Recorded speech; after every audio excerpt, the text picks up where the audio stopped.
Thank you, first of all, for the invitation. Thank you very much, dear ladies and gentlemen. Mr. Ryan, thank you for your kind introduction. Mr. McConnell, I'm grateful for your firmness in defending freedom and for your visits to Ukraine to see how important it is to win now, to prevail over the Russian war and terror, to win so that the words said in the 20th century remain valid and relevant today. Strategy for peace has always been simple. Be strong enough, be determined enough so that no adversary would think even for a moment that war might pay. These are the words of Ronald Reagan. And he said this in 1988 about NATO's strategy. And it is symbolic to repeat them now, here, on the eve of the NATO Summit in Washington. Time passes, but more and more people reflect on what President Reagan said, what he did, and what he changed. And these are the words about America. America, which the world values, is grateful to, wants to see leading the world as only America can. Reagan delivered this speech on February 23. The next February date, the 24th, but in completely different era, in 2022, has become the day of the greatest challenge both to Reagan's legacy and to the rules-based world order, the order that President Reagan wanted to preserve at any time. Is it preserved now? Ladies and gentlemen, let's be, and I want to be, candid and frank. Now everyone is waiting for November. Americans are waiting for November. In Europe, Middle East, in the Pacific, the whole world is looking to autumn, looking to November. And truly speaking, Putin awaits November too, but killing and destroying to get ready, to be ready for everything what November might bring. Even the anniversary NATO Summit, which should become a top event, does not indeed look strong in the media, in contrast to what is expected from November. It seems that people do not even notice that NATO has expanded by 2 new countries at once. And this is a historic event, but it is in the shadows of another story. It's time to step out of the shadows, to make strong decisions work, to act and not to wait for November or any other month to this end. We must be strong and uncompromising all together. And first of all, America. And first of all, the leaders of America. And the President of the United States as a leader of the free world. To be uncompromising in defending democracy. Uncompromising against Putin and his coterie. Uncompromising to every possible terror. Exactly what all Ukrainians were on the 24th of February 2022. Millions of the people of the world and millions of Americans. Exactly what President Biden and the Congress were on the 24th of February. I'm okay. Thank you. And when Putin decided to break everything dear to us, we all acted as one. We didn't wait a single day and even minute. We were surviving every day, and we did survive. Then the world saw that Putin could lose and democracy can win even when it seemed impossible. Then what happened now? When did it step into the shadows? When did one start thinking that it's better to delay than act? That partial solutions are better than victory? And when it started to appear that to defend freedom is allegedly unsafe, and that to put Putin in place for blackmailing the whole world is allegedly unprofitable. When and why did it happen? The world can't be secure without America. America cannot be a leader and a world dream maker without caring for world affairs. America should not shy away from its strengths. It is America that keeps the freedom for the world. That's why the world values America. America which acts. Ladies and gentlemen, it has been 35 years since President Reagan left the White House, but we still return to his words and his actions. And this is what was imprinted in world history, in the experience that was gained then and still helps us today. And even in the speeches we look back on, the power of Reagan's words came from what America did and how correctly America used time. As a result, in our European history and in US history, Reagan means hope. And he still does. And he had it. And now we all need exactly this. Leadership that does not wait for any Novembers, but acts now, acts every day strongly so that life wins. And so that our enemies such as Putin fear our actions. A few examples for you. In May, June, we achieved an important victory. We stopped the Russian advance on Kharkiv, the second largest Ukrainian city, located very close to the Russian border.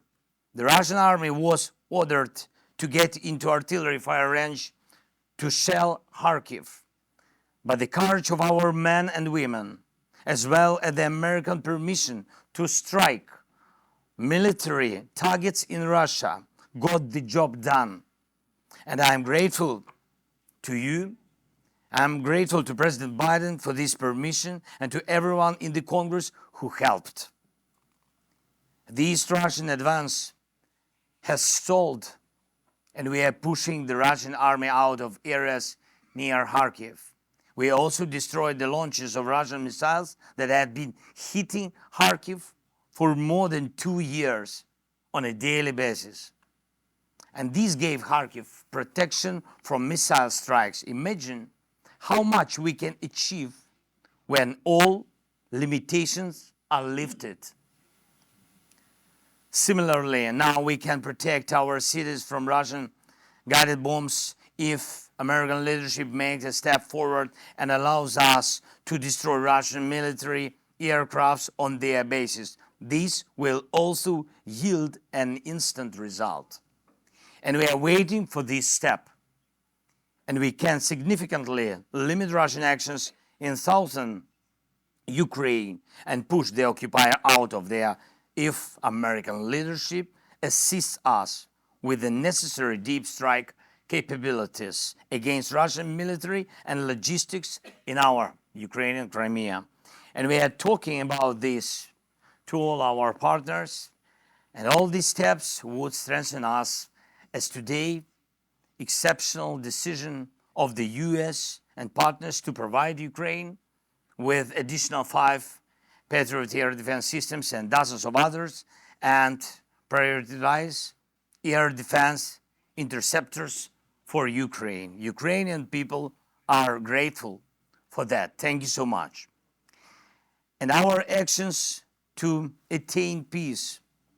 We held the first peace summit attended by 101 countries and international organizations, and I'm grateful to the US for participating.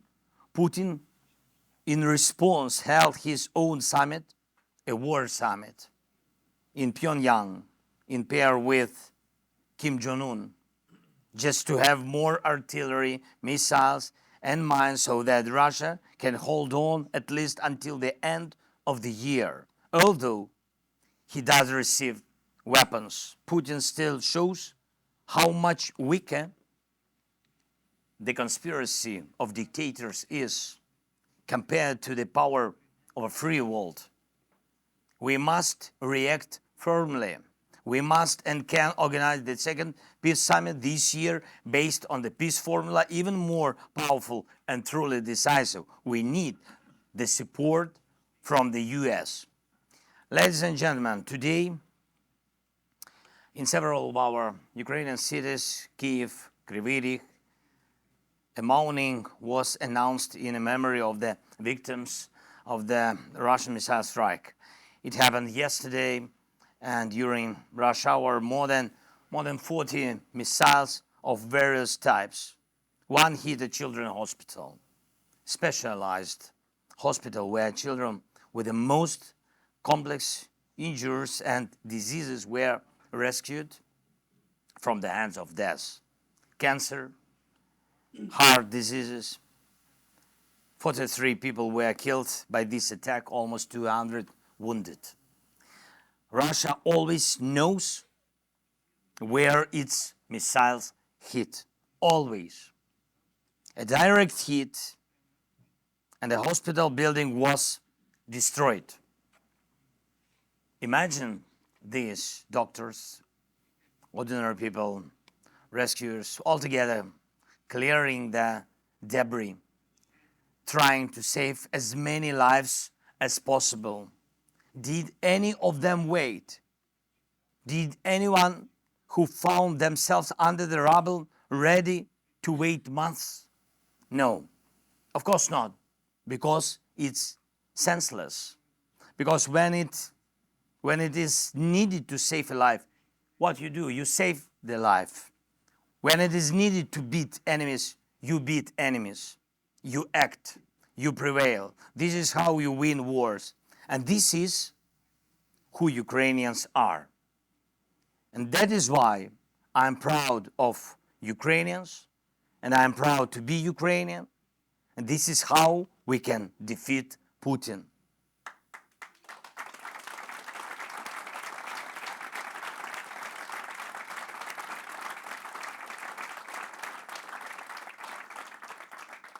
How much longer can Putin last? The answer to this question is right here in Washington. Your leadership, your actions, your choice, the choice to act now. And even these days, at NATO Summit, which has to become a strong event, strong decisions are needed, and when we are waiting for them, and when we are counting on them. For 75 years, Europeans could be confident that no matter the friction within the alliance, no one, when talking to Russia, would trade the membership of European nations. But why does Moscow hope for this now? And why do the words Ukraine is a NATO member cause more fear not in Moscow? For decades, the world has relied on the principles of the territorial integrity of states and inviolability of nations' borders. But will these principles remain in force? We, in Ukraine, and all other neighbors of Russia, including those to whom America has alliance commitments, need answers. Our people are doing their best, the best of what is available to us in Ukraine. And we have proven more than once that the more we have, the harder it is for Putin to make war. He still thinks that war might pay. He still thinks that humiliating America might pay During all his rule, he has been trying to humiliate America and break the lives of free nations. His personal story must finally end so that the story of peace becomes lasting. Together with America, the world is capable of doing the right things. And when we all act strong enough, determined enough, and this must be our strategy, exactly this, and right now, with all the American power that no Putins can repel. Because America, as you know, is too great for small deeds. Don't wait months. America can be great every day. Thank you so much for your support. Slava Ukraini!